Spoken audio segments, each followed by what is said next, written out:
Hello बच्चों।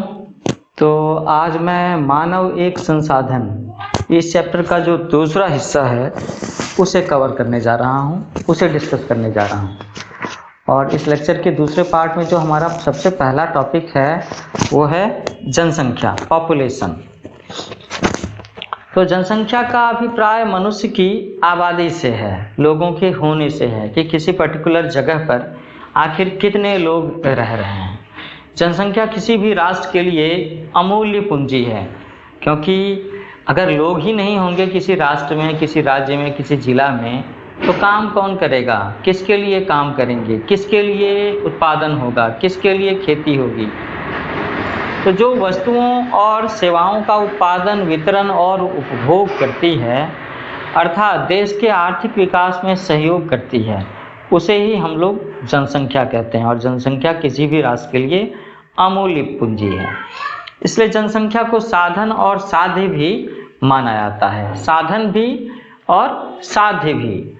साधन का मतलब है कि वो चीज़ें जिसके जरिए हम कोई काम कर सकते हैं, और करवाने वाला, करने वाला, उसे हम साध्य कहेंगे। लेकिन प्रत्येक चीज़ की वृद्धि की एक सीमा होती है और उसका उल्लंघन करना घातक ही होता है। तो बच्चों, हम लोग यहाँ पर जनसंख्या वृद्धि के बारे में बातें करने वाले हैं कि आखिर बढ़ती हुई जनसंख्या किस तरीके से हमारे लिए लाभदायक हो सकती है और किस तरीके से ये परेशानियों का घर हो सकती है, तरह तरह की दिक्कतों की खान हो सकती है। किसी भी देश के शासन संसाधन वहाँ की आबादी के सापेक्ष होते हैं, उसके रेशियो में होते हैं। अगर वो उसके आबादी के रेशियो में अवेलेबल हैं तो उसे एक अनुकूल या आदर्श जनसंख्या कह सकते हैं। परंतु विपरीत स्थिति में जब उपलब्ध संसाधन देश की जनसंख्या को संतुष्ट करने के लिए पर्याप्त नहीं होते हैं तो हम इसे जनाधिक्य, अत्यधिक जनसंख्या कहते हैं। इसका मतलब क्या है? रिसोर्सेज कम होना और आबादी ज़्यादा होना। जनाधिक्य की समस्या से कई राष्ट्र संक्रमित हैं, परंतु अगर भारत की बात की जाए तो यह जनाधिक्य के सबसे खतरनाक स्तर पर है, जिसे हम जनसंख्या विस्फोट, पॉपुलेशन एक्सप्लोजन भी कहते हैं। आप कहीं भी निकल जाओ ना, आप मार्केट में निकल जाओ, किसी स्कूल कॉलेज में चले जाओ, ठीक है, आप मेले में जा कर के देख लो, आपको क्या भीड़ नज़र आती है। और तो और ये जो नेता लोगों का जन सम्मेलन हुआ करता है, भाषण वगैरह हुआ करता है, तो वहाँ जो जन सैलाब होता है, भीड़ होती है, आप देख लो। तो आंकड़े गवाह हैं कि आबादी बेलगाम, बेतहाशा एवं अनियंत्रित रूप से बढ़ती ही जा रही है। आज़ादी के समय भारत की जनसंख्या 33 करोड़ थी, जो तीव्र गति से बढ़ती हुई 2001 में 102.70 करोड़ हो गई। भारत की जनसंख्या प्रत्येक 10 वर्षों पर की जाती है, तो इसे हम लोग नीचे के चार्ट से देख सकते हैं कि जैसे 1901 में जनसंख्या थी 23.84 करोड़, 1911 25.21 करोड़, 1921 25.13 करोड़। अब हम लोग थोड़ा सा आगे चलते हैं। 1941 आज़ादी से पहले 31.87, 1951 36.11, 1971 54.82, हम लोग आधे अरब थे। 1981 68.33 और 1991 आप देखो 84.63 और 2001 102.70। और मुझे लगता है आजकल तो हम लोग अप्रोचिंग 132 करोड़ तो हैं ही। 1.25 लाख करोड़, 1.25 लाख करोड़ तो हमारे नरेंद्र मोदी जी भाषणों में कहते ही रहे हैं पीछे के 3-4 सालों से। तो 125 करोड़, 125 करोड़, 1 अरब 25 करोड़ की आबादी है हमारे देश की। तो सोचो बच्चों कि अगर ऐसे में इस देश में कभी कोई स्कीम चलाया जाता है तो ये लोगों के पास तक पहुँचते पहुँचते काफ़ी हद तक डाइल्यूट हो जाता है इसका इफेक्ट। तो भारत की जनसंख्या राज्य स्तर पर 2001 में निम्न प्रकार से थी। अब ये देखो, ये एक परसेंटेज है कि भारत में अलग अलग स्टेट्स का, अलग अलग राज्यों का देश की आबादी में कितना % का कंट्रीब्यूशन है। So the biggest one is Uttar Pradesh 16.17, Maharashtra second number पे है 9.42, और अपना बिहार ये तीसरे नंबर पे है 8.07, पश्चिम बंगाल 7.18, आंध्र प्रदेश 7.37, तमिलनाडु 6.05। तो ऐसे करके ये बढ़ता जा रहा है, बढ़ता नहीं जा रहा मतलब कि घटता जा रहा है। तो सबसे बड़े स्टेट्स कौन कौन से हैं आबादी के हिसाब से? उत्तर प्रदेश 16.17, महाराष्ट्र 9.42, बिहार तीसरे नंबर पर 8.07, चौथे नंबर पर पश्चिम बंगाल 7.18 और आंध्र प्रदेश है 5वें नंबर पर 7.37। अब हम बात करते हैं अपने स्टेट बिहार की। बिहार, इसकी जनसंख्या और उसके विभिन्न अवयव, डिफरेंट एलिमेंट्स। तो 2001 की जनगणना के अनुसार बिहार की जनसंख्या 8 करोड़ 28,78,796 थी, जो भारत की कुल जनसंख्या का 8% है। इस प्रकार जनसंख्या की दृष्टि से उत्तर प्रदेश तथा महाराष्ट्र के बाद बिहार का तीसरा स्थान है। 1991 में बिहार, जो कि अविभाजित बिहार था, मेरा मतलब है झारखंड उस समय अलग नहीं था, तो उस समय बिहार की जनसंख्या भारत की कुल जनसंख्या का लगभग 10% से कुछ अधिक थी, जो कि उत्तर प्रदेश के बाद बिहार दूसरे नंबर पर आता था। झारखंड राज्य बन जाने के बाद में बिहार की जनसंख्या में कमी हो गई, तो भाई एरिया भी तो कम हो गया ना। तो अब बिहार में जनसंख्या वृद्धि की दर क्या है? 1991-2001 की अवधि में बिहार की जनसंख्या वृद्धि दर 28.43% है, 28.43%, जो भारत की जनसंख्या वृद्धि दर 21.34 से अधिक है। कितना परसेंट अधिक है? ये लगभग 6% अधिक है, मैं तो कहूँ 7% अधिक है। तो 1991-2001 के दशक में राज्य के 22 जिलों की जनसंख्या वृद्धि दर बिहार की औसत जनसंख्या वृद्धि दर 28.43 से भी अधिक रही है। ये एक और भी चिंता की बात है। इसमें नए जिला शिवहर का स्थान सर्वप्रथम था, जिसकी जनसंख्या वृद्धि दर 36.16% थी। दूसरी तरफ नालंदा की जनसंख्या वृद्धि दर 18.64% थी, जो सबसे कम थी, जो 1981 से 1991 के दशक में 21.73% थी। अर्थात नालंदा की जनसंख्या वृद्धि दर निश्चित तौर पर घटी है। अब यहाँ हम लोग चार्ट में देख रहे हैं कि घटते हुए क्रम में कि टॉप 5 जिले बिहार के कौन कौन से हैं। एक तो पटना है, दूसरे नंबर पर पूर्वी चंपारण, तीसरे नंबर पर मुजफ्फरपुर, चौथे नंबर पर मधुबनी और 5वें नंबर पर गया।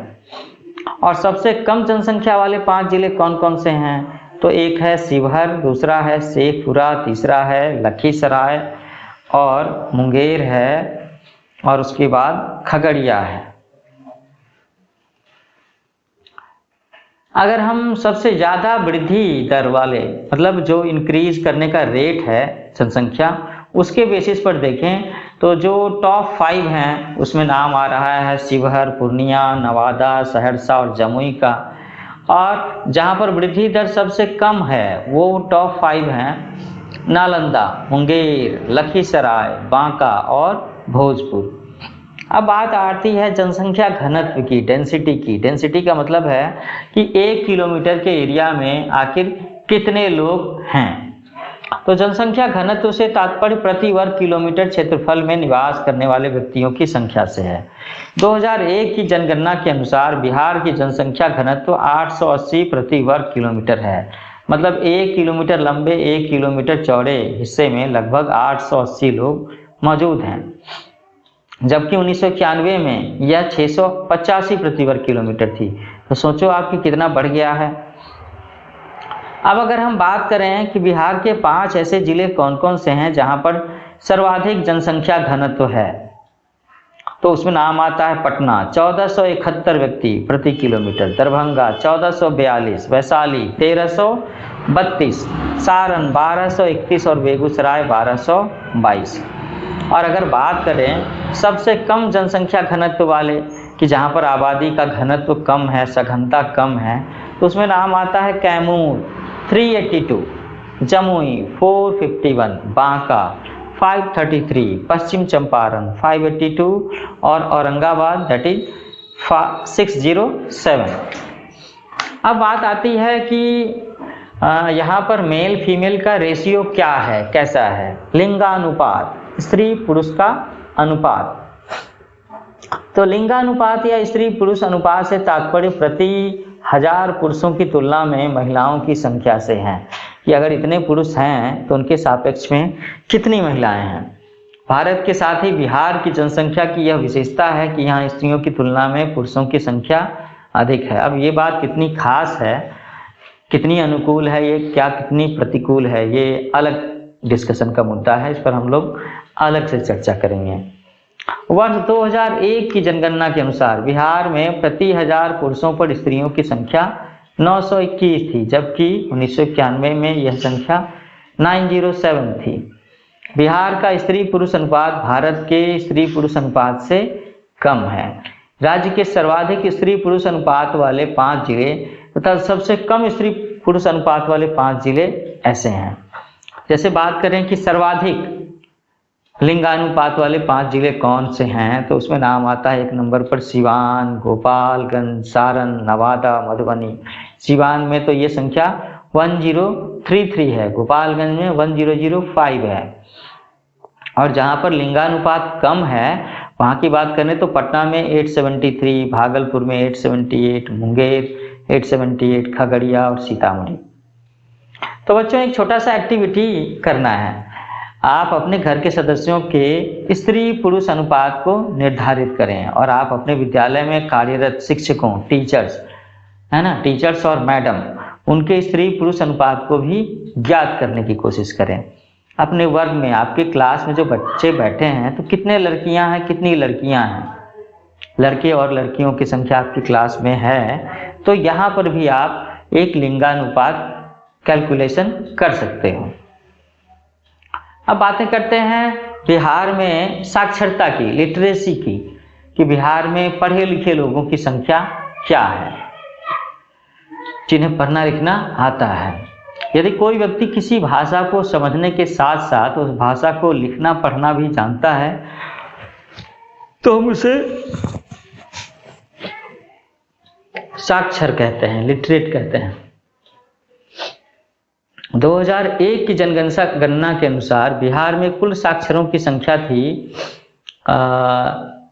3 करोड़ 16 लाख, नहीं ये है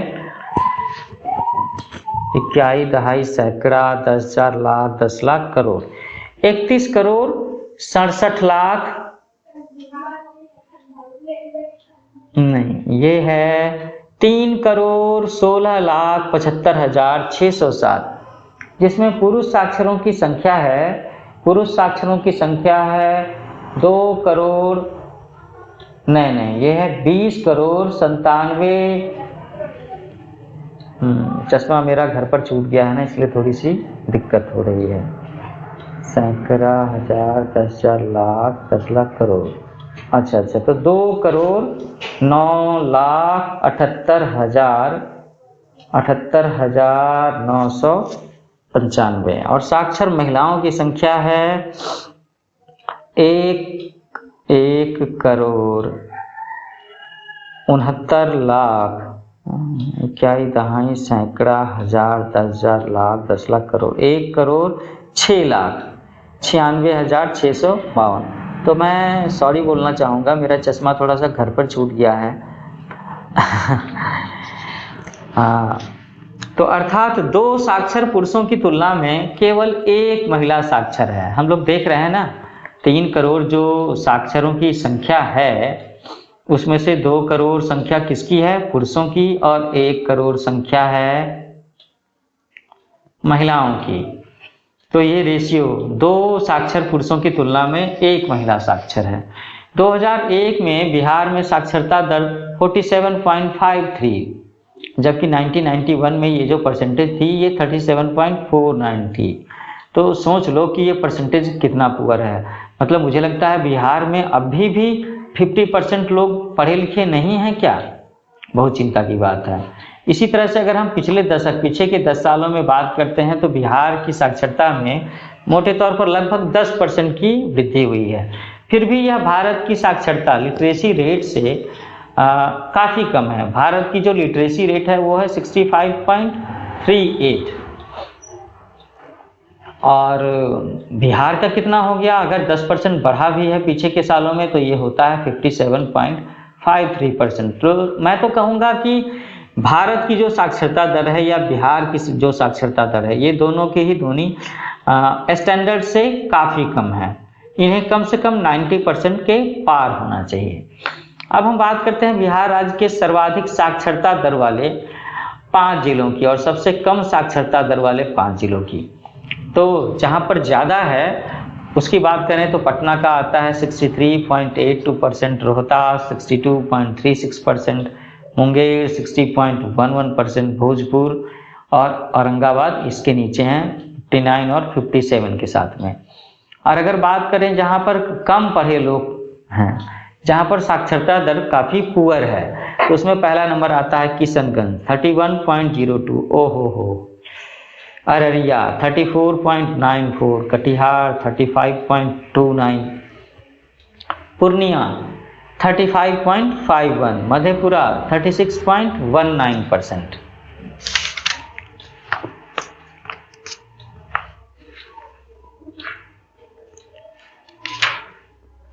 अच्छा, अब यहाँ पर मैं एक कैप्शन देख रहा हूँ, एक और एक्टिविटी है, एक एक्टिविटी करनी है आपको। तो आपको क्या करना है कि आपको एक एक टोली बनानी है। टोली बना करके अपने मोहल्ले या गांव में साक्षर व्यक्तियों की संख्या का पता लगाना है। फिर उसमें आपको एक और भी काम करना है कि आपको ये भी देखना है कि उसमें से स्त्री महिलाएं जो साक्षर हैं उनकी संख्या क्या है और पुरुष जो साक्षर हैं उनकी संख्या क्या है।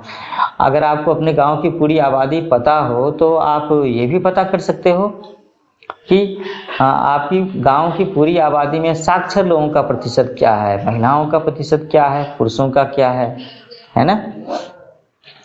अच्छा, अब जैसे बात आती थी जनसंख्या की, तो ग्रामीण और शहरी जनसंख्या, क्या गांव में लोग ज़्यादा रहते हैं या शहरों में लोग ज़्यादा रहते हैं? अभी देखते हैं कि किसी भी राज्य के लिए शहरीकरण की प्रक्रिया उसके विकास की गति को बताती है। शहरीकरण से आर्थिक विकास पर काफ़ी गहरा प्रभाव पड़ता है, यानी शहरीकरण और विकास दोनों का घनिष्ठ संबंध है। जहाँ पर मॉडर्नाइजेशन होगा, शहरीकरण होगा, वहाँ विकास होगा। यह विकास होना ही इसका परिचायक है कि वो गांव धीरे धीरे शहर बन रहा है। जिस राज्य का शहरीकरण जितना अधिक होगा वह राज्य विकास के क्षेत्र में उतना ही आगे होगा। बिहार में शहरीकरण की स्थिति काफ़ी नाजुक है। बिहार के जिन जिलों में शहरीकरण हुआ उसमें पटना, मुजफ्फरपुर, भागलपुर, छपरा, गया और वैशाली प्रमुख हैं। जब औद्योगिक एवं व्यापारिक क्षेत्रों का विकास होता है तो शहरीकरण स्वतः जन्म लेती है। बिहार के कुछ जिलों का शहरीकरण सेवाओं और शिक्षा के विस्तार के कारण हुआ, जैसे पटना। अब अगर आज की बात हम करते हैं वर्तमान काल की, तो बिहार में ग्रामीण और शहरी जनसंख्या का अनुपात 89 और 11 का है। मतलब गांव में रहने वाले लोग 89% हैं और शहर में रहने वाले लोग 11% हैं मात्र। ये 2001 की जनगणना के अनुसार है। अगर हम 2011 या 2021 की भी बात करें तो ये परसेंट मुझे भी लगता है कि अभी भी मोर देन 75% लोग गांव में ही रहते हैं और मात्र 25% लोग ही शहरों में रहते हैं। ये बिहार की बात है। अच्छा, बिहार में जनसंख्या वृद्धि के कारण क्या हैं? What are the factors of population explosion in Bihar? तो अगर हम इसको पॉइंट वाइज कहें तो सबसे पहले नंबर पर आता है गर्म जलवायु, संयुक्त परिवार की प्रथा, बाल विवाह, अशिक्षा, गरीबी, परंपरागत मान्यताएं, परिवार नियोजन के प्रति जागरूकता का अभाव और अन्य कारण। तो मैं अगर कहूँ कि इसमें से जो कुछ बड़े बड़े फैक्टर हैं जिन्हें हम कंट्रोल कर सकते हैं वो है बाल विवाह, अशिक्षा। अगर लोगों में शिक्षा लिटरेसी हो जाएगी ना तो अपने आप ही ये परसेंटेज कम आ जाएगा। गरीबी, बिहार राज्य में अगर हम ये बात करें कि बढ़ती जनसंख्या को कंट्रोल करने के लिए किन किन पॉइंट्स को निभाने की ज़रूरत है, इम्प्लीमेंट करने की ज़रूरत है, तो वो पहला पॉइंट आता है तीव्र आर्थिक विकास। यहाँ पर अभी भी इकोनॉमिक डेवलपमेंट पुअर है। परिवार नियोजन, फैमिली प्लानिंग, धन तथा आय का समान तथा न्यायपूर्ण वितरण, आत्म संयम, शिक्षा का प्रचार और प्रसार, जागरूकता और सरकारी प्रयास। अगर लोग पढ़े लिखे होंगे ना और थोड़ी सी उनके अंदर बुद्धिमत्ता आ जाएगी तो वो लोग खुद ही इस चीज़ को कम करने के उपाय ढूंढ लेंगे। तो सबसे पहले तो मैं यही कहूँगा कि बिहार में अगर अशिक्षा इसको कम किया जा सके, साक्षरता दर को बढ़ाया जा सके, लोगों को शिक्षित किया जा सके, जागरूक किया जा सके, तो जनसंख्या में कंट्रोल हो जाएगा।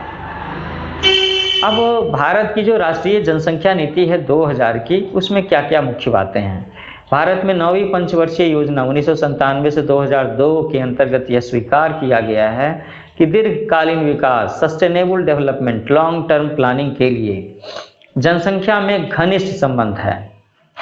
सस्टेनेबल डेवलपमेंट और पॉपुलेशन में घनिष्ठ संबंध है। विकास क्रिया को बनाए रखने के लिए जनसंख्या को नियंत्रित करना नितांत जरूरी है, क्योंकि अगर हम विकास की बात करते हैं तो आज की स्थिति से बात करते हैं और जनसंख्या बढ़ती जाती है। जब तक हमारी विकास योजनाएं इम्प्लीमेंट होती हैं तो तक पता चलता है कि जनसंख्या में 10% की बढ़ोतरी हो गई। तो इस तरह से हमारा विकास अभी भी पीछे ही छूट जाता है। तो विकास क्रिया को बनाए रखने के लिए और जनसंख्या को नियंत्रित करने के लिए इसी उद्देश्य से 15 फरवरी 2000 को भारत सरकार के द्वारा राष्ट्रीय जनसंख्या नीति, नेशनल पॉपुलेशन पॉलिसी की घोषणा की गई। इस नीति में समान वितरण के साथ साथ दीर्घकालीन विकास के लिए जनसंख्या स्थिरीकरण को मौलिक आवश्यकता माना गया है। इस नीति के तत्कालीन, मध्यकालीन, दीर्घकालीन उद्देश्य हैं। तत्कालीन उद्देश्य के तहत गर्भ निरोध की आपूर्ति, तत्कालीन जरूरतों को पूरा करना, मूलभूत पुनर्जन्म और शिशु स्वास्थ्य सेवा उपलब्ध कराने के लिए स्वास्थ्य संरचना, स्वास्थ्य सेवकों तथा समन्वित वितरण प्रणाली की व्यवस्था करना मुख्य उद्देश्य है। मध्यकालीन उद्देश्य के अंतर्गत कुल प्रजनन दर को 2010 तक प्रतिस्थापन स्तर पर लाना है। इस प्रकार इस नीति की दीर्घकालीन उद्देश्य भी 2045 तक जनसंख्या को उस स्तर पर स्थिर करना है जो दीर्घकालीन विकास की जरूरतों, सामाजिक विकास तथा पर्यावरण सुरक्षा के अनुरूप माना गया है। 2045 तक जनसंख्या को स्थिर करने के लिए राष्ट्रीय जनसंख्या नीति में मुख्यतः निम्नलिखित उपायों की चर्चा हुई है। पहला है कि शिशु मृत्यु दर को प्रति 1000 30 के नीचे लाना। मातृ मृत्यु दर, मैटरनल मोर्टेलिटी रेट को प्रति लाख 100 से नीचे लाना। सार्वजनिक प्रतिरोध, यूनिवर्सल इम्यूनाइजेशन। चौथा है प्रशिक्षित लोगों द्वारा अच्छे अस्पतालों में 80% डिलीवरी कराना, बच्चों का जन्म कराना। एड्स के प्रति लोगों को जागरूक करना और इसे रोकने के उपाय करना। 2 बच्चों के छोटे परिवार के मॉडल अपनाने के लिए लोगों को इंसेंटिव देना, इंकरेज करना। सुरक्षित गर्भपात के लिए सुविधाओं में वृद्धि करना। बाल विवाह को रोकने के लिए कानून का सख्ती से पालन करवाना। लड़कियों की विवाह की न्यूनतम आयु 20 साल या उससे अधिक करना। जो औरतें 21 वर्ष की आयु के बाद शादी करें और 2 बच्चों के बाद अगर वो ऑपरेशन करवा लेती हैं तो उनके लिए विशेष पुरस्कार की व्यवस्था करना। गरीबी की रेखा के नीचे रहने वाले वैसे लोगों के लिए स्वास्थ्य बीमा, हेल्थ इंश्योरेंस की व्यवस्था करना जो 2 बच्चों के बाद में स्टेरिलाइजेशन करा लेते हैं। प्रधानमंत्री की अध्यक्षता में राष्ट्रीय जनसंख्या नीति पर नजर रखने के लिए नेशनल कमीशन ऑन पॉपुलेशन का गठन करना। मुझे लगता है इसका गठन हो गया होगा। इस नीति में 2012 तक जनसंख्या को 1100 मिलियन तक सीमित रखने के लिए 10 वर्षों के लिए एक एक्शन प्लान बनाने की चर्चा की गई है, जिसमें निम्नलिखित बातें हैं। ग्राम पंचायत स्तर पर स्वयंसेवी वर्ग, सेल्फ हेल्प ग्रुप बनाएं, जिसमें मुख्यतः गृहिणियां होंगी जो स्वास्थ्य कार्यकर्ताओं तथा पंचायतों से संपर्क रखेंगी। प्रारंभिक शिक्षा, एलिमेंट्री एजुकेशन को अनिवार्य और निःशुल्क करना, ये तो बहुत ही जरूरी बात है। जन्म और मृत्यु के साथ साथ विवाह और गर्भाधान के रजिस्ट्रेशन को भी अनिवार्य बनाना। तो इस नीति के अनुसार सरकार 2045 तक जनसंख्या को स्थिर कर देने की आशा करती है, लेकिन इस नीति की आलोचना में यह कहा जाता है कि सरकार ने जनसंख्या नियंत्रण का सारा बोझ औरतों पर ही डाल दिया और मर्दों को स्वतंत्र छोड़ दिया है। अगर ऐसा है तो ये गलत बात है। 2 बच्चों के बाद स्टेरिलाइजेशन के लिए औरतों के साथ साथ मर्दों को भी प्रोत्साहित किया जाना चाहिए और जनसंख्या नियंत्रण का बोझ औरतों एवं मर्दों पर बराबर बनना चाहिए।